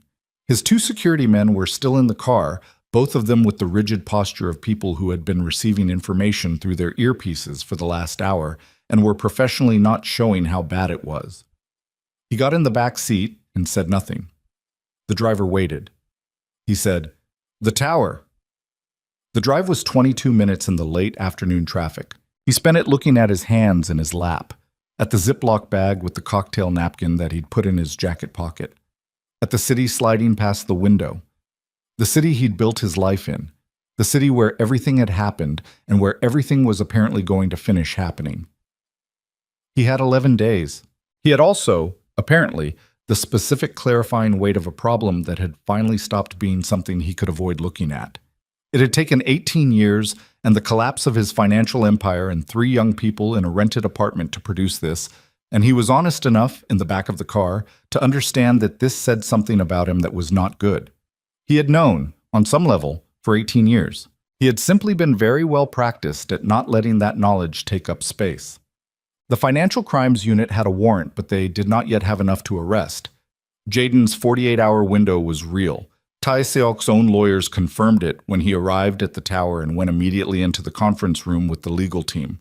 The documentation Se-ra had provided was detailed and damning, but the prosecution chain required coordination between agencies that moved at the speed of institutions, not individuals. And right now, he was still on the correct side of the institutional timeline. He had 47 hours.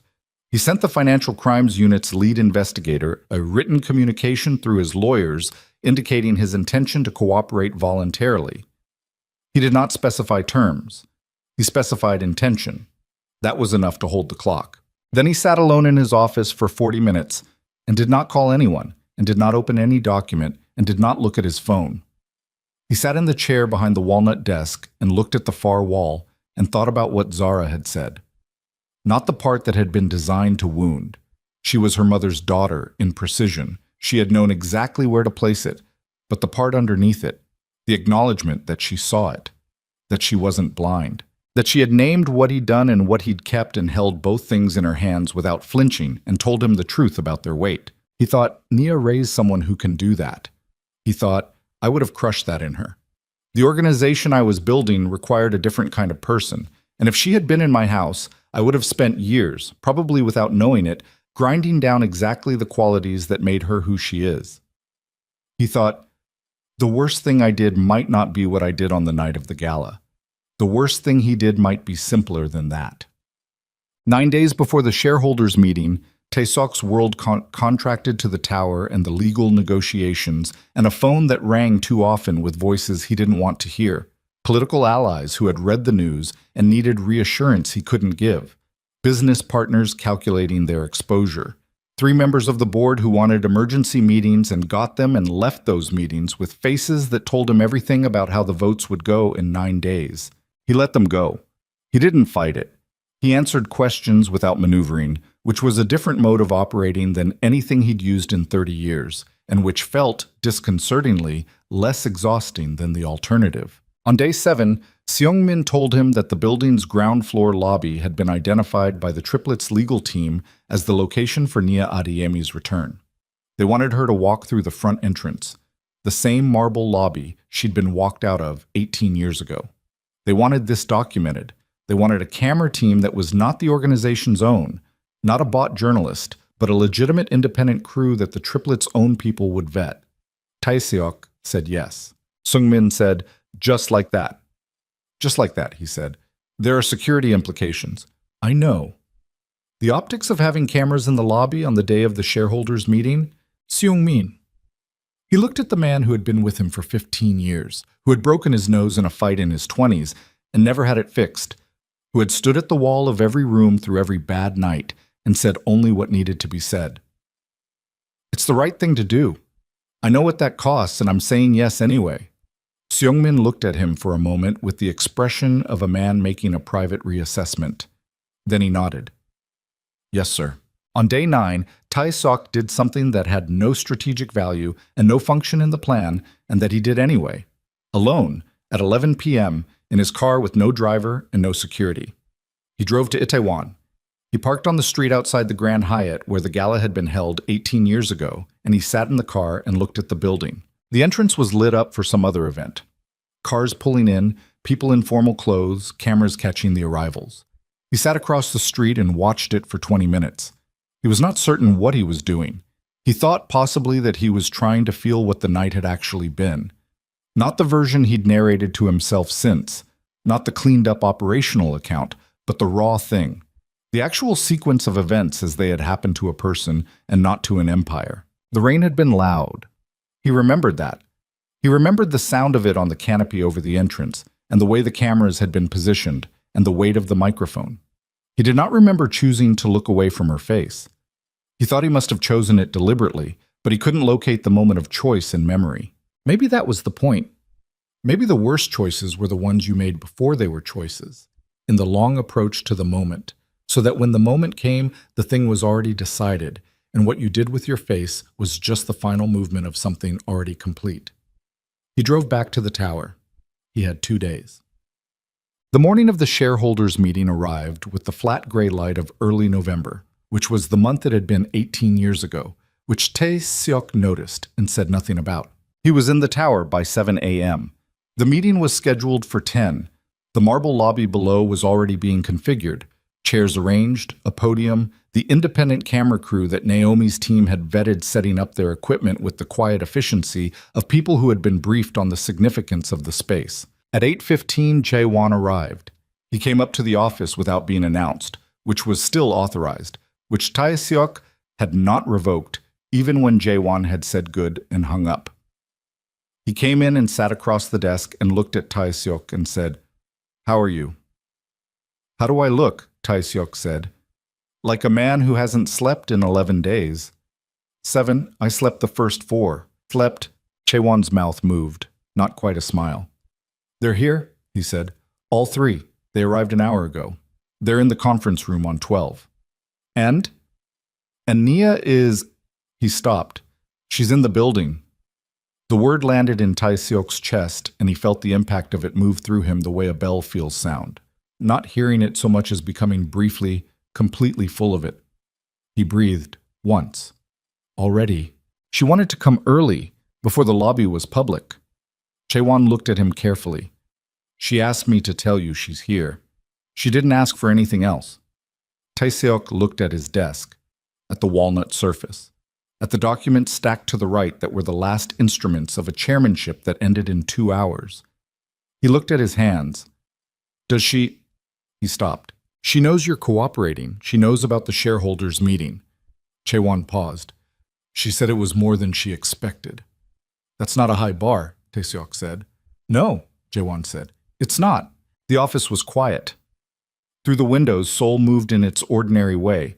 11,000 employees somewhere below him starting their workday in buildings that were about to change ownership, in a company that was about to become something different, run by people who were 18 years old and had been building toward this since they were 12, raised by a woman who had survived the worst night of her life and turned the survival of it into something she could give her children. He stood up from the desk. At 9:50 a.m., Kwon Tae-seok took the elevator to the shareholders' meeting floor. The room was full. Journalists along the left wall. The board seated at the long table, their faces arranged in the careful expressions of people who had been told what was coming and still weren't certain they believed it. Investors in the rows behind. And in the third row from the front, 3 young people sitting side by side. Jaden in the center, Naomi to his right, Zara to his left, with Jae-won at the end of the row and an empty seat beside him. The empty seat was for someone who wasn't in the room yet. Tae-seok walked to the podium. He set down the folder he'd been carrying, which contained the resignation documents already signed, already notarized, already legally complete. He looked at the room, at the cameras, at three faces in the third row that looked back at him without expression, waiting. He reached into his jacket pocket. He removed the Ziploc bag. He set it on the podium where everyone could see it. A paper cocktail napkin, faded, folded in thirds, with handwriting in English that no one in the room could read from their seats, but that he did not need to read because he had had 18 years to learn it by heart. He pulled the microphone closer. He breathed. And then the door at the back of the room opened, and he did not look up immediately, but he felt the shift in the room's attention, the collective movement of 100 people's focus toward the entrance. And he heard, in the third row, one small involuntary sound from Jaden that was gone almost before it existed. He looked up. Nia Adeyemi walked through the door of the shareholders' meeting room of Kwan Tower for the first time in 18 years. And she walked like someone who had decided, before entering the room, exactly how she was going to walk through it. Not performance, not defiance. Something quieter and more complete than either of those things. The particular quality of a person who has already settled the account with themselves and is now simply moving through the final steps of something long in process. Nia Adeyemi was 47 years old, and she wore a deep burgundy dress, which was not an accident, in which Tae-seok understood the moment he saw it was not an accident, and she walked down the center aisle of the shareholders' meeting room of Kwan Tower with her hands loose at her sides and her head level, and she did not look at the cameras, and she did not look at the board, and she did not look at the man standing at the podium. She looked at her children first. That was the order of it. That was the thing that broke the room open before anyone had spoken a word.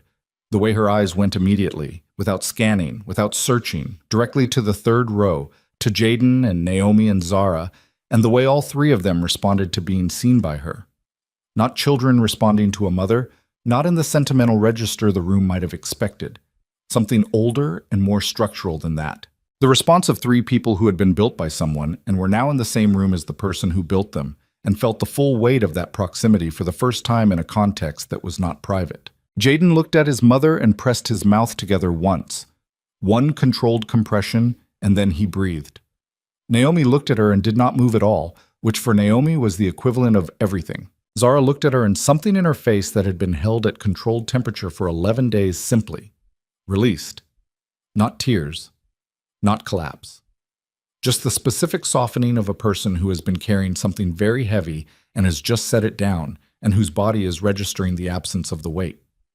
Nia sat in the empty seat at the end of the row. She folded her hands in her lap. She looked at the podium. She looked at Tae-seok. He had not moved since the door opened. He was standing at the podium with the Ziploc bag in front of him and one hand on the microphone, and a room full of journalists and investors and board members around him, and he was looking at the woman he had last seen standing in November rain with her hands over a stomach that contained three people who were now sitting in the third row. And the word that came to him, the only word rising through everything else, was irreducible. She was here. Everything he had done, everything she had survived and built and become, had arrived in this room, and she was here. He cleared his throat. He looked down at the podium. He did not look at the documents beside the Ziploc bag. He looked at the napkin through the plastic. Then he began to speak. He did not use notes. He had prepared notes. 3 pages of careful language reviewed by lawyers who had argued quietly but consistently for measured phrasing, legally considered admissions, nothing that would complicate the cooperation arrangement. He had read those notes the night before and set them on his desk and left them there. What he said at the podium was not the lawyer's version. It was this. 18 years ago, he had a wife. She was brilliant and direct and had come to Seoul from somewhere else and learned the language and the city and the particular landscape of his world without complaint and with the specific intelligence of someone who processed things by watching carefully before acting. She had offered him 2 conditions before she married him, and he had agreed to those conditions because at 32, standing across a table from her, he had believed himself to be a different kind of man than he turned out to be. He said she was pregnant with 3 children when he chose to use her as a political instrument. He said the word chose clearly and did not soften it. He said he had stood at a microphone in a hotel ballroom and told a room full of people that her children were not his, and he had instructed his security team to remove her from the building, and it had been raining, and he had known it was raining, and he had gone back to his guests. He said he had not looked for her afterward. He had not looked for the children. He had built a wall of willful ignorance around the facts of what he had done, and he had lived behind that wall for 18 years, because he was, at the fundamental level, a coward about the things that required him to be more than what he was. He said the word coward without flinching. The room was absolutely silent. He could hear the camera equipment. He could hear the ventilation system. He could hear from the third row the quality of 3 people breathing. He said, the individuals who now held controlling interest in the majority of Quan Meridian's assets were his children. He said their names, Jaden, Naomi, Zara. He said the names the way you say something you have been practicing and still haven't gotten used to. He said they had built what they built correctly and legally, and with a patience that he recognized as his own worst quality turned into someone else's finest one. He said the company was theirs and the transfer was right, and he was resigning the chairmanship effective at the end of this meeting. He said the woman in the third row at the end of the aisle was Naya Adeyemi, who had been his wife, who was the mother of his children, who had survived what he had done to her and had raised 3 people who were better than anything he had produced in 30 years of building an empire. He said he was sorry. He said it once. He did not elaborate on it or decorate it. He had been advised that a public apology of this kind opened various legal avenues, and his lawyers had recommended against it, and he said it anyway, because some things were more important than legal avenues. He picked up the Ziploc bag. He held it up.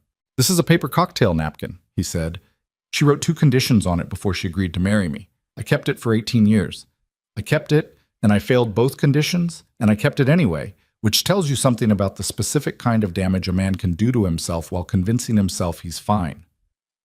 He set it back down. I don't have a better explanation than that. I've had 18 years to build one, and I don't have it. He stepped back from the podium. He picked up the folder with the resignation documents, and he left it on the podium without opening it, because it had already been filed, because the legal transfer was already complete, because the only thing that had needed to happen here was the speaking of it aloud. He walked to the end of the third row. He stopped at the aisle seat where Nia was sitting. She looked up at him. Her face was the face of a woman who had heard what he said and had already decided before coming into the room what it meant to her and what it didn't. Not closed, not open, present, in the specific way she had always been present, entirely, without performance. He looked at her for a long moment. He said, very quietly, so that the microphones and the cameras and the 100 people in the room did not get it, I'm glad you're all right. Nia looked at him. She said just as quietly, I know. She did not look away. She also did not invite him to sit down. She held his gaze with that direct and unreadable quality until he gave the only appropriate response, which was to nod once and step back and walk to the end of the row where Jaewon was sitting and take the empty seat on Jaewon's other side. He sat down. He folded his hands in his lap. He watched his children stand up. Jaden went to the podium first. He was 18 years old, and he stood at the microphone with the ease of someone who had been preparing for this specific moment for longer than he'd been preparing for most things. And the room looked at him with the fractured attention of people who were trying to process too many things simultaneously. The resignation they'd just witnessed, the names they'd just heard, the photograph that several of the journalists would later pull from their archives from Incheon Customs surveillance that now had a completely different frame around it. Jaden spoke for 14 minutes. He spoke about the corporate structure of the acquisition, clean, legally complete, properly filed across all relevant jurisdictions. He spoke about the transition plan for leadership, which had been developed in coordination with 3 independent board members who had been quietly approached over the past 6 months and had agreed, upon review of the full situation, that the transition was not only legal, but arguably in the best long-term interest of the company's 11,000 employees. He spoke about the cooperation agreement with the Financial Crimes Unit, which would address the criminal network elements of the organization's history through a monitored process designed to minimize collateral impact on the legitimate business operations. He was precise and thorough, and he spoke without a note in his hand. Naomi followed him. She addressed the investors directly. She laid out the new corporate governance structure, the reforms, the transparency mechanisms, the separation of the logistics operations into a distinct entity that would be wound down in an orderly way, the new board composition, the clean lines between what was legitimate and what had never been. She spoke about the media company's editorial independence going forward, and the real estate portfolio's restructuring, and the construction subsidiary's reorientation toward municipal contracts rather than the private ones that had served the criminal network's money movement needs. She was 20 minutes. She answered 3 questions from the floor, all of them about financial exposure, all of them answered with enough detail that the questioner sat back satisfied, which was itself a performance of competence that the room registered as something more than adequate.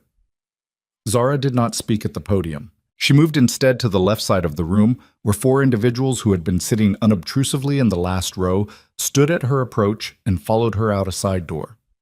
These were the individuals who, in the following 72 hours, would work with Seung-min, who had already made a private decision about which side of the line he was standing on, and had made it 3 days before the meeting, to complete the dismantling of the criminal network's operational infrastructure. Not arrests, not violence. The closing of accounts, the dissolution of structures, the quiet and permanent removal of leverage from the people who had used it. Zara had spent 6 months building relationships inside the network specifically for this process. She had been the one Seung-min had confirmed the second package to, 2 weeks before the meeting. She had planned this part alone, mostly. She had not told her siblings the full scope of it, because the full scope of it had required her to be in rooms and have conversations that she hadn't wanted them to worry about. Their mother knew. Nia had known, had looked at her youngest daughter across a kitchen table in Scarborough 8 months ago and had said, carefully, "Be careful what you carry, Zara." And Zara had said, "I know, Mama." And Nia had looked at her for a long moment and then had nodded, which was the specific acknowledgement of a woman who had once made the same calculation and had earned the right to recognize it in someone else. The meeting formally concluded at 12:47 p.m. The board voted 7-2 to accept the resignation and ratify the transition of chairmanship. The 2 dissenting votes were men who had been with the Kwan organization since Tae Seok's father's time and who voted no out of a loyalty that was itself a kind of grief. And Tae Seok understood this and did not hold it against them. The room took 20 minutes to empty. Journalists with questions, investors with lawyers, board members with the particular quality of people who had witnessed something historic and were not certain how to categorize it. Through all of it, Tae Seok sat at the end of the 3rd row and did not speak to anyone and did not move. Chae-won sat beside him and also did not speak. When the room was nearly empty, Naomi came and sat across the aisle from her father. She had her laptop bag over one shoulder and the expression of someone who had just completed a very long and complex task and was now in the first moment of its aftermath, which was a different kind of exhaustion from the one that preceded it. She looked at him. "The lawyers will contact you this week about the cooperation agreement timeline." "I know. You should know that the agreement we've structured it's as limited in scope as we could make it. We weren't trying to—" "I know," he said again. "I understand what you did." He looked at her. "It was fair. What you built, the whole thing, it was fair." She absorbed this without expression. Then, after a moment, "You said our names at the podium." "Yes." "You'd never said them out loud before. Publicly."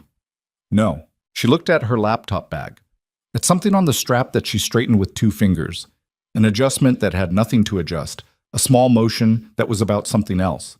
It mattered to hear them said. She didn't look at him when she said it.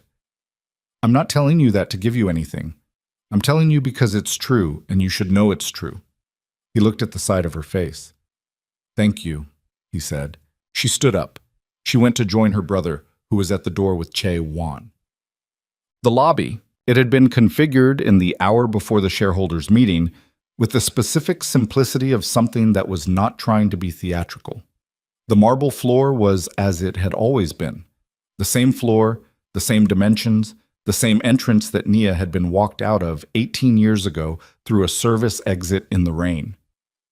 The independent camera crew was positioned at a distance that was present without being intrusive. No additional lighting, no staging. The lobby as it was. Nia came down at 1:30 p.m. She came down alone, which she had insisted on, which her children had understood without needing it explained. She had spent 6 years working toward this day and 3 months in Seoul preparing for this specific moment, and she was going to walk through the lobby of Kwan Tower by herself because the point of it, the essential core of it, was that she could. She came out of the elevator and crossed to the center of the lobby and stood there for a moment. The marble under her feet, the light through the tall entrance windows, the specific smell of a corporate building, recycled air and cleaning solution, and the faint residue of 1,000 daily transactions. That was exactly as anonymous as it had been when she was last here, which was itself its own kind of information. The building didn't remember her. Buildings didn't. Only people did, and the people who had been in this lobby 18 years ago had mostly moved on to other rooms. She had moved on to other rooms too. She stood in the center of the lobby for approximately 30 seconds.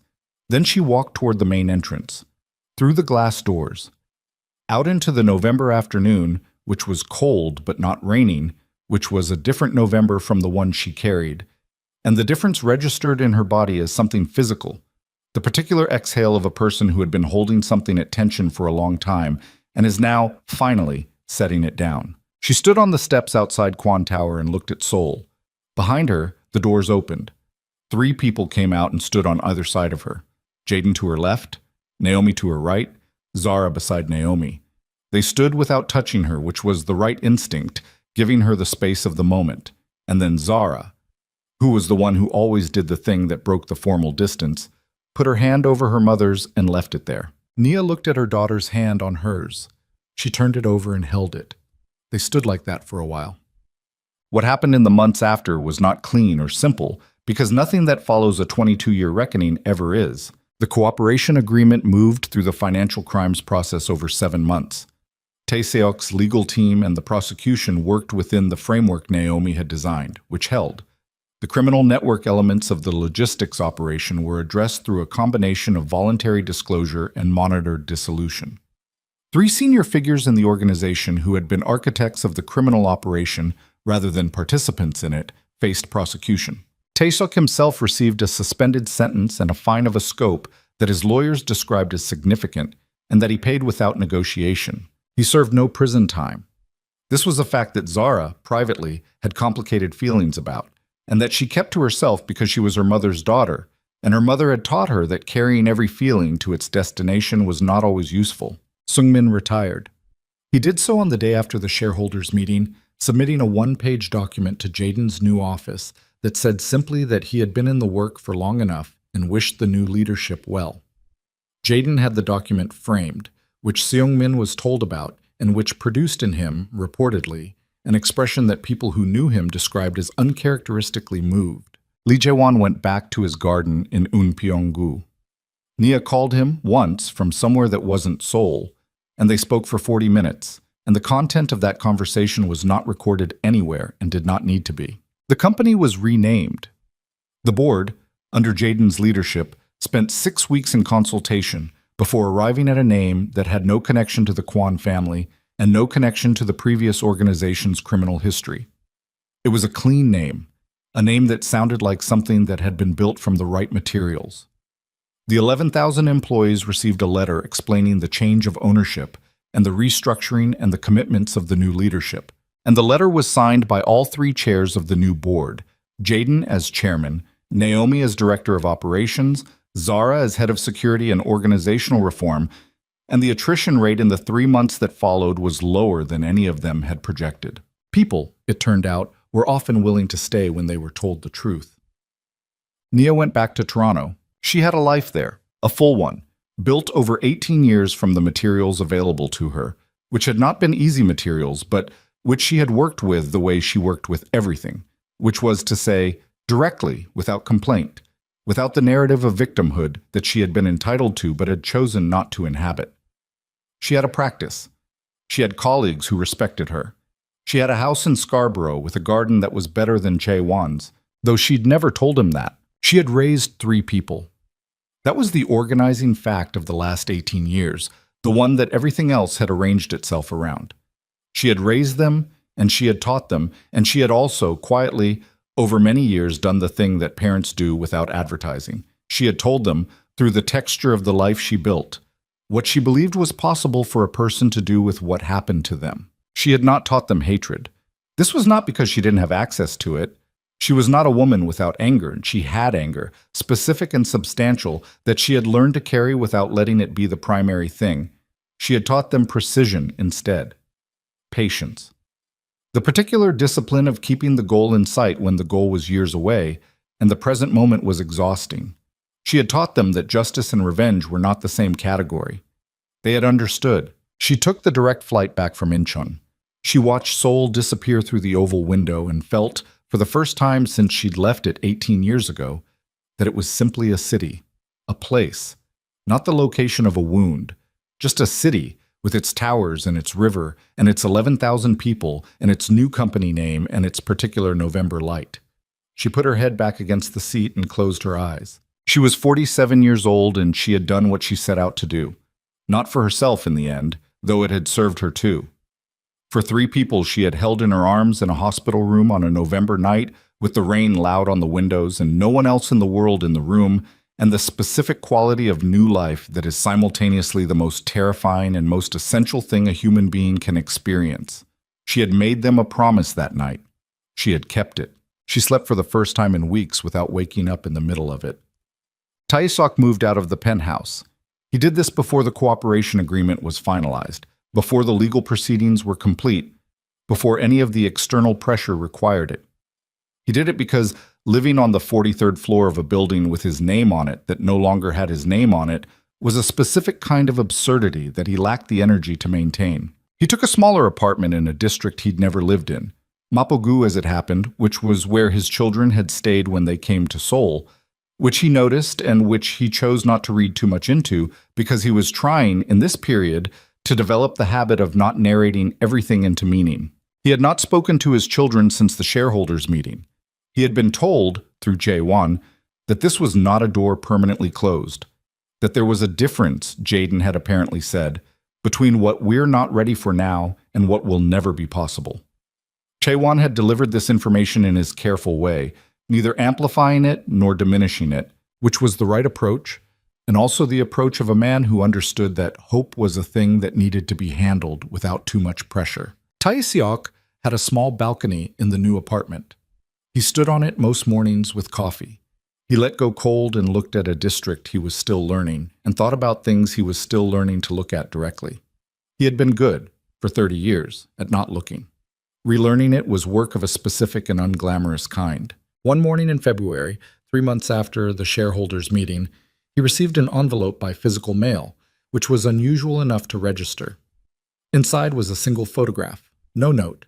3 young people standing in front of a building he recognized as the new company headquarters, now bearing its new name on the exterior. Jaden in the center, Naomi to his right, Zara to his left. All 3 of them looking at the camera. Their expressions were not warm, not hostile. Present. The photograph of 3 people who had done what they set out to do and were now standing in the aftermath of it, figuring out what they were. He looked at the photograph for a long time. He did not call anyone to tell them about it. He put it on the kitchen counter and made fresh coffee and stood with it in his hands and looked at the photograph while the coffee cooled again, which was a habit he had apparently not corrected. He thought about the napkin.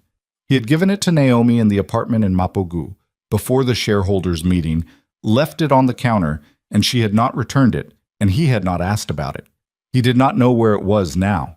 He thought that was probably the right outcome for it, that it should be in someone else's hands, that he had carried it long enough and for wrong enough reasons, and that the thing it recorded, the 2 conditions, the careful English handwriting, the evidence of a choice made across a table by 2 people who were trying to be honest with each other, belonged, in the end, with the person who had written it, or with the people who were the consequence of it. He was 51 years old.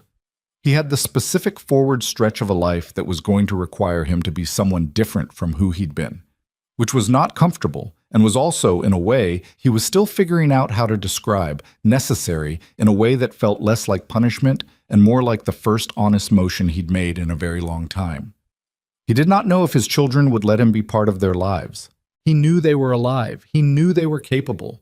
He knew what they had built and what it cost them and what it said about the person who had raised them. He knew that the one thing he had done right, in the whole of it, was that he had stood at a podium with a room full of cameras and said their names out loud, that he had called them his, that he had said the word coward and not dressed it up as anything else. He thought that Naya, wherever she was, in the sleep she'd earned and the garden she'd built, and the life she'd constructed from the hardest possible materials, knew that too. It was not enough. He was clear-eyed enough to know it was not enough, but it was the first true thing he had put into the world in 18 years. And the three people his children had become: precise, patient, incorruptible, built from something stronger than anything he'd assembled in 3 decades of building. Those were not his. He had not made them. He had been, at most, a problem they had solved. But he was the problem that had produced the solution, and somewhere in that equation, buried under everything that was still unresolved and would remain so, was the only form of purpose he had left. He went inside. He picked up his phone. He looked at it for a moment. He set it back down. He was not ready to call. They were not ready to receive. But the door between not ready now and never was a real distance, and he had time to walk it, and for the first time in 18 years, he understood what the walking was for. Outside, February Soul moved in its ordinary way, buses and cars and cold air off the river. The city indifferent and enormous and full of people building things, some of them correctly, some of them not, all of them carrying whatever they carried. He put his jacket on and went out into it.